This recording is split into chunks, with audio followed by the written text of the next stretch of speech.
If you have diabetes, decades na, marami dyan, 30 years, 40 years, 20 years, sawang-sawa na sila sa gamot, sawang-sawa na, paulit-ulit na lang. May time, yung isang gamot, na doble, na triple. Ngayon, 4 na yung gamot niyang iniinom dun sa sugar. Marami akong mga patient, elderly, ang sasabihin sa akin, Dok, sawang-sawa na ako sa gamot. Sawang-sawa na ako mag-inject. Tulungan mo ko. Paano makarecover? Paano ma-reverse itong diabetes? Okay, you need to start lifestyle change. So, do low carb. Iga-guide namin kayo mag-i-improve. Makikita naman nila yung improvement. Kaya, kung tama ang paglo-low carb ninyo, suabe. No? Unti-unti. Huwag kayo mag-self-medicate. Nakakatakot. And to those who have insulin, yung mga nag-i-inject ng insulin, wag po kayong mag-self-medicate yan. Need nyong merong naka-monitor. Your trusted doctor, or kung anong lifestyle ang gusto nyo, kung gusto nyo mag-low carb, magpa-guide, magpa-monitor kayo. 1 month, 2 months, 3 months, saglit lang yan. Pag natutunan ninyo paano mag-low carb, madaling-madali na yan. Imagine mo, may mga 45 units sa umaga, 35 units sa gabi. Aba, naging 8 units na lang sa umaga, 6 units sa gabi. Imagine nyo yung difference ng amount ng ini-inject yung insulin. Tapos makikita nyo nag-i-improve ang sugar. Yung iba nga, may 3 times a day na insulin. No, naalala ko pa, meron pang 5 times a day. Hopefully, no, ma-realize ninyo na pwede palang mag-improve ang health natin by just improving what you eat. Hindi yung puro ultra-processed, puro sugar. I know, masarap ang sugar. But then, kung ang katawan ninyo ay may sakit, kung ang katawan niyo ay gusto mag-heal, aba, pause. Hold muna. Aba, yes. Bigyan nyo ng pansin ang inyong katawan, kailangan makarecover muna siya. Okay? Yung iba naman sinasabi ko sa mga patient ko, once na normal ang FBS, A1C, without oral medication for 2 consecutive laboratories, normal to, FBS, HbA1c. Pwede na nyo na po matikman yung nasa caution food list. Hindi na siya bawal. Sa ngayon, bawal pa, pero once your FBS, A1C are normal, inaalaw ko na yung caution food list. But not daily. Ang caution food list, no, 2 or 3 times a week, ang nasa safe food list ang everyday na pwede nyo i-consume. Kaya, mas nakakatuwa kung kayo po ang mag-take charge sa inyong health, yes, definitely mag-i-improve. Pero you need to study first etong pag-aralan ninyong mabuti ang paglo-low carb. Kasi hindi siya madali. Yung iba, makaramdam ng mga discomfort, bumabalik na ulit sa high carb. Marami yan, no? Mga balakid, maraming mga humps and bumps sa journey ng low carb. Okay lang yan, as long as nakikita nyo na nag-i-improve kayo. Okay? So, yung diabetes, ingatan natin. Yes, it can be reversed. No? Seek consultation before doing low carb. Kaya, if you want to reverse it, not maintain it, possible po. Nababawasan ang mga maintenance, may iba pa natatanggalan. Kaya, adapt, evolve. So, before na sumagot ako ng mga questions ninyo, ito pong live na to ay for knowledge purposes, additional knowledge purposes.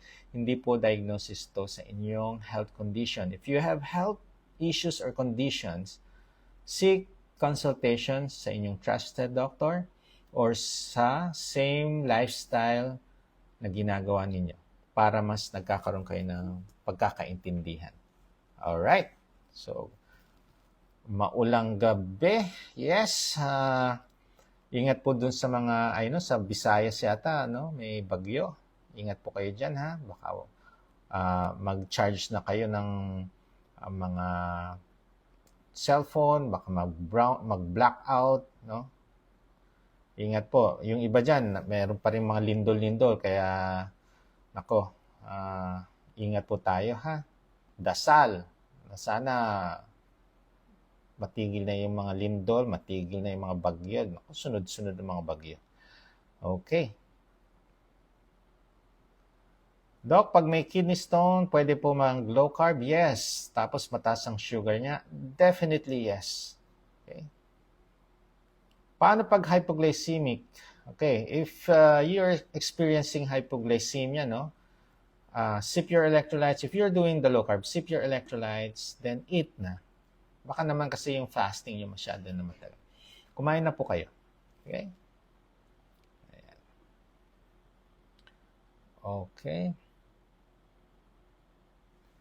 Wow, kidney stone, 9 cm at 5 cm. Napakalaki niyan. Ang 9 cm, isang ulo na ng bata. Kulang na lang 1 cm. Ano na yon? Pwede na lumabas. Well, pagka ganyan kalaki, I think baka kailangan ng surgery na yan. Yan, surgery. Sobrang laki na yan. Okay. Ayan.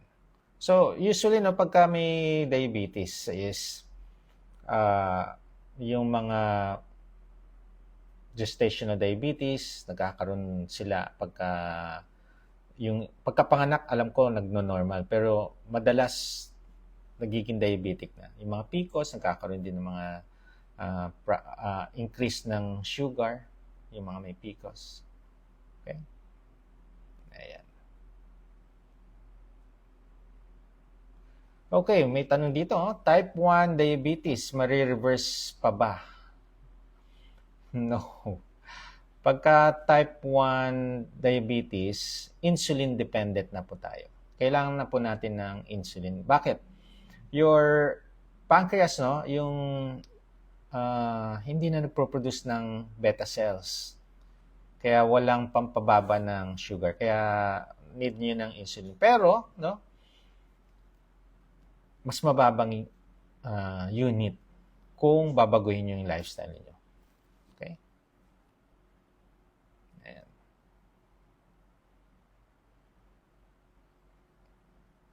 Pwede po ba yung basta bread, kung pwede daw ba ang bread, lalo na kung sugar-free. Okay. Pagka bread, may flour po yan, starch na po yan. So, nagpapataas po yan ng sugar. Well, you check your sugar. Tingnan ninyo. Okay? Alam ko magpapataas yan. Kaya bawal po. Okay. Okay, pag nag-low carb po ba, may posible po ba mag-form ng kidney stone? Ano dapat gawin para maiwasan ng kidney stone? Okay. Kahit sino, low carb, high carb, nagkokos na pwede po mag-form ng kidney stone kung hindi kayo matubig, kung kulang ang inyong fluids, tapos nagpo-focus kayo or prioritize nyo ay mga concentrated fluids. Ito yung mga may kulay. Okay? Tapos, if you are oxalate sensitive, yan, pwede po kayo magkaroon.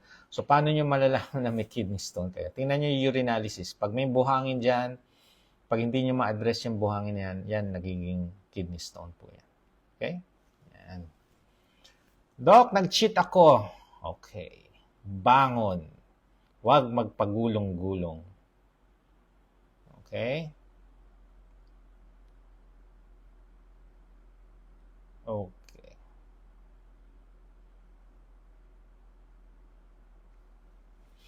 Okay, GLP-1 para sa may diabetes. Alam nyo, ang main function ng GLP-1, no, is yung hunger.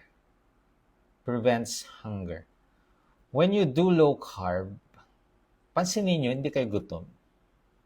So, bakit pa kayo gagamit ang GLP-1? If you can do low carb properly, yung iba nga, twice a day na lang kumakain. Yung iba, once a day. Ayan. Okay?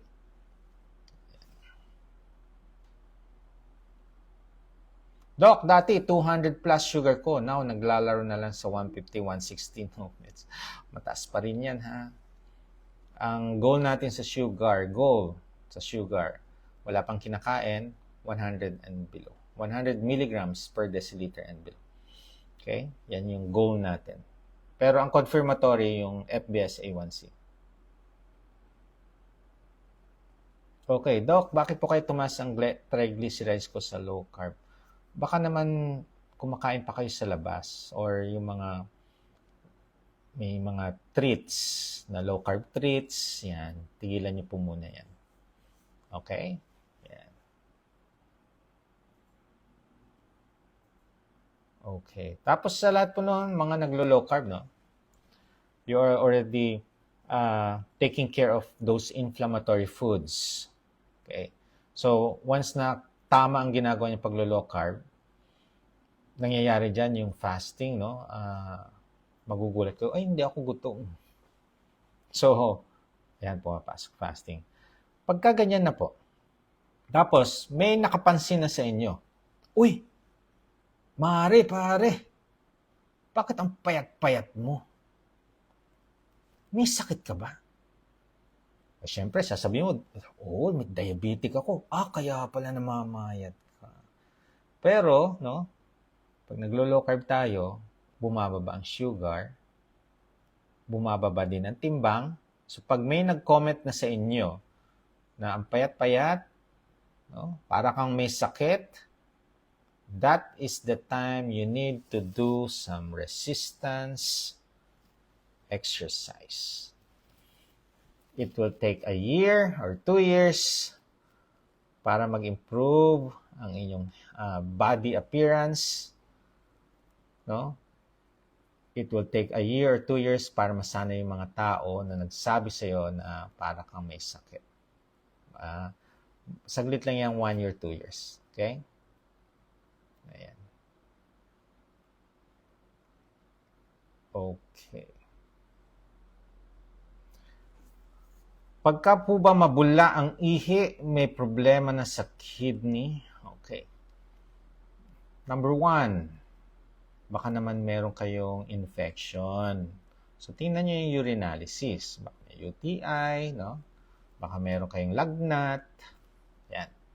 Pwede pong bumula ang ihi or may protein. Okay. Number 2, pwede ring may kulang or sobra sa fluids. So, dehydrated. Pag dehydrated tayo, pwede mabula rin. So, i-correct natin. Then, baka nga may or baka naman strenuous activity. So, tingnan din natin.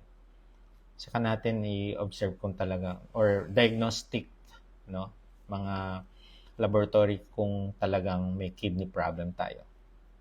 Yung kidney function test, yung micro test, tingnan natin kung mayroong protein talagang ihi. Okay? Yan. Okay. Ayan. Discipline. Yun. Totoo yan. Discipline. Mahirap talaga. Kaso ang problem sa mga diabetic, kahit ayaw mong kumain, pag nasa harapan mo na, kaya nga sinasabi ko sa inyo dapat tutulungan kayo ng family ninyo. If you're diabetic, tapos gusto mo nang umiwas sa mga matatamis, umiwas sa mga ultra-processed food. No? Ito naman yung family member, may pasalubong ako. Ayan na. Sila nagkakainan, tapos ikaw, no? Bibigay. Ang mahirap dyan is addicted na talaga tayo sa sugar, kaya kahit na anong gawin natin, na control, kung andyan, nasa harapan niya, talagang kakain at kakain kayo. Okay? Yan. 3 years nang dapa sa LC, Doc, simula na pregi, di na makabalik.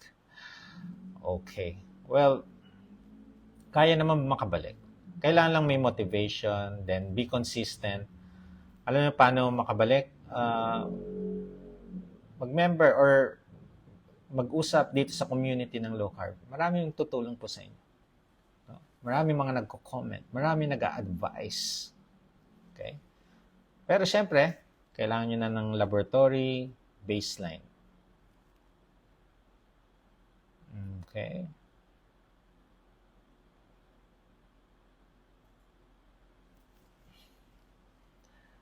Ang reverse bad, Doc, kapag pwede ka na kumain ng maraming tinapay.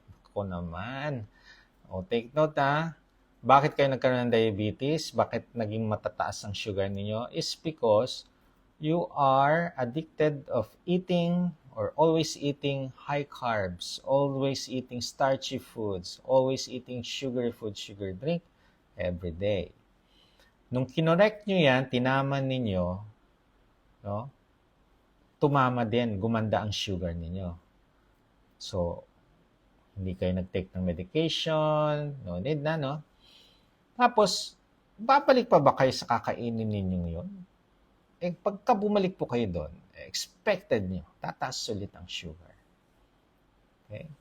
Yes, magi-spike ang sugar ninyo. Okay. Well, paano nyo malalaman kung okay na yung sugar, no? 2 consecutive na normal ang FBS, HbA1c without medication. Okay? So, pwede na tayong kumain doon sa Quotient Food List. Inaalaw ko yun. Tapos, wag lang everyday. Alright.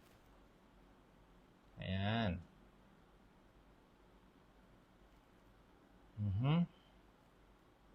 Doc, from 82 kilos to 76 kilos in 3 months. Pero po may mga rashes na lumabas sa hita ko at likod. Ano pag gagawin? Fluids. Tapos, iwas muna sa mga